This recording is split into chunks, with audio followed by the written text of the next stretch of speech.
दुआ या इबादत है। और मैंने बताया था पीछे कि इंसान की तन्हा अपनी ज़ाती इबादत है, दुआ इज्तिमाई इबादत नहीं है। हदीस की जितनी किताबें हैं, किसी एक किताब के अंदर भी कोई आदमी ये हदीस दिखा नहीं सकता कि रसूल अकरम सल्लल्लाहु अलैहि वसल्लम ने ये कहा हो कि दुआ इज्तिमाई इबादत है। दुआ इंसान की अपनी ज़ाती इबादत है, तन्हा इबादत है। जितना करोगे उतना अल्लाह ताला आपको देगा। लेकिन आप ये सोचें कि जब इमाम साहब मांगेंगे तभी हम मांगेंगे, तो हमसे ऐसा नहीं होगा। आपको करनी आप करें, हमें करनी हम करेंगे, लेकिन हम हाथ उठाएं और आप हमारे पीछे उठाएं तो ऐसा हदीस से साबित नहीं है। हाँ, ये और बात है कि एक आदमी आ गया मस्जिद का, इमाम साहब माँ बीमार है, बाप बीमार है, परेशानी, अम्मी का इंतकाल हो गया, ज़रा उनके हक़ में दुआ करवा दीजिए, तो इमाम मिंबर से इज्तिमाई दुआ करवा सकता है। रसूल अकरम ने ऐसा किया है। लेकिन नमाज के बाद इज्तिमाई दुआ का कोई सबूत मौजूद नहीं है। मैं आपको वो इशारा देना चाह रहा हूँ। तो दुआ इबादत है। और अल्लाह के नबी सल्लल्लाहु अलैहि वसल्लम ने फरमाया कि अल्लाह के नज़दीक दुआ से ज़्यादा इज़्ज़त वाली कोई चीज़ नहीं है, दुआ से बढ़ के कोई चीज़ नहीं अल्लाह के नज़दीक। दुआ मांगनी चाहिए। रमज़ान का महीना अल्लाह ने दिया है, जितना चाहो अल्लाह से मांगो, कारोबार मांगो, बिजनेस मांगो, अच्छाइयाँ मांगो अल्लाह ताला से, अपने हक़ में, मुसलमानों के हक़ में, घरवालों के हक़ में, समाज के हक़ में, देश के हक़ में, वतन के हक़ में, सब के हक़ में दुआएँ कीजिए आप। अल्लाह दुआएँ कबूल करने वाला है। और रसूल अकरम ने फरमाया, लोगों में सबसे ज़्यादा बेबस इंसान, मजबूर इंसान वो है जो दुआ से बेबस हो जाए, जो दुआ ना मांगे।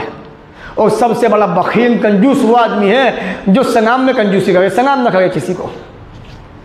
सही अंजाम है हदीस नंबर 1044। और दुआ तो ऐसी इबादत है, मांगोगे तो राज़ी होगा, नहीं मांगोगे तो नाराज़ हो जाएगा। कौन? अल्लाह। प्यारे नबी ने फरमाया, जो अल्लाह से नहीं मांगता ना उससे नाराज़ हो जाता है। आप लोगों से मांगेंगे, लोग आपसे नाराज़ होंगे। अल्लाह से मांगोगे, अल्लाह आपसे राज़ी होगा। अल्लाह से नहीं मांगोगे तो अल्लाह तुमसे नाराज़ हो जाएगा। इसलिए अल्लाह से मांगना चाहिए।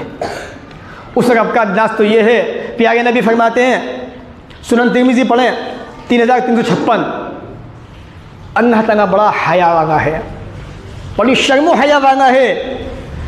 जब बंदा अपने हाथों को उठा के उससे दुआएं मांगता है, दुआएं करता है, तो उसे बड़ी हया आती है, बड़ी शर्म आती है कि मैं अपने बंदे को खाली हाथ वापस करूँ। मालूम ये हुआ कि दुआ हाथ उठा के मांगनी चाहिए। ये दुआ की बात होगी जो नमाज के बाद दुआएं, वैसी दुआएं, रात के वक्त में दुआएं, आदमी तन्हा बैठा हुआ है दुआएं मांगे, अजान और नमाज के बीच का जो वक्फा है वहाँ दुआएं मांगे, उन दुआओं की बात हो गई है। तो हाथ उठा के दुआ मांगनी चाहिए अल्लाह ताला से। अल्लाह ताला बंदे को नाकाम वापस नहीं करता। ये भी अल्लाह का बड़ा एहसान है बंदों के ऊपर। और तो अल्लाह खुद बुलाता है बंदे को। सही बुखारी पढ़े आप 7056 7056 हदीस नंबर।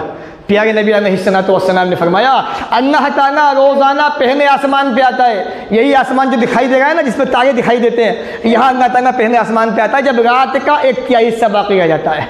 क्या कहता है? मैं यदऊनी फास्तजीब लहू, कौन है मुझसे दुआएं मांगने वाला, मैं उसकी दुआ कबूल करूँ। कौन है मुझसे सवाल करने वाला, मैं उसको अता करूँ।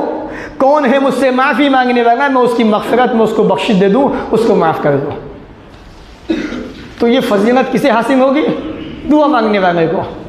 तो दुआ भी मांगिए आप। दुआ बड़ी अहम इबादत है शरीयत के अंदर, बड़ी प्यारी इबादत है। और कौन सी दुआ मांगे? जो आपको पसंदीदा हो। रसूल अकरम सल्लल्लाहु अलैहि वसल्लम अक्सर ये दुआ मांगा करते थे, सही बुखारी का अकॉर्डिंग, अल्लाहुम्मा रब्बना आतिना फिद दुनिया हसना व फिल आखिरति हसना व क़िना अज़ाबन नार। अल्लाह के रसूल सल्लल्लाहु अलैहि वसल्लम को सबसे ज़्यादा पसंदीदा दुआ यही थी। अब इसको पढ़ते थे, ए अल्लाह हमारे रब, दुनिया के अंदर भी आखिरत के अंदर भी हमें अच्छाई अता फरमा। इससे बेहतरीन दुआ क्या होगी इंसान के लिए? बाकी जो भी आप मांगना चाहते हैं मांगे। और एक बात तो बता दूं मैं आपको, आज हमारे हालात अच्छे नहीं रहे अब, घरों के भी बाहर के भी, क्योंकि मुसलमानों के अंदर मोहब्बतें अब रही नहीं हो। लेकिन एक हदीस मैं आपको बता दूं मोहब्बत वाली। प्यारे नबी अलैहिस्सलाम ने फरमाया, मंदान अखी बेज़हारिन गैब, जो आदमी अपने भाई की गैर मौजूदगी में उसके हक़ में दुआ करता है, तो वो फरिश्ता जो उस वक्त मुतय्यन किया हुआ है उससे ऊपर, वो फरिश्ता कहता है अल्लाह ताला तुझे भी इसी के मिसल दे। यानी अगर आप अपने किसी भाई के हक़ में दुआ कर रहे हैं, अल्लाह वो मेरा भाई है, फना है, ऐसा है, मुसीबत में है, परेशानी में है, उसे ये भी दे दे, उसे वो भी दे दे, कारोबार दे दे, नेक औलाद दे, तो फरिश्ता कहता है कि अल्लाह तुझे भी ये तमाम चीज़ें नसीब फरमाए। कितना मर्तबा बुलंद है ऐसे इंसान का जो दुआएं करता है।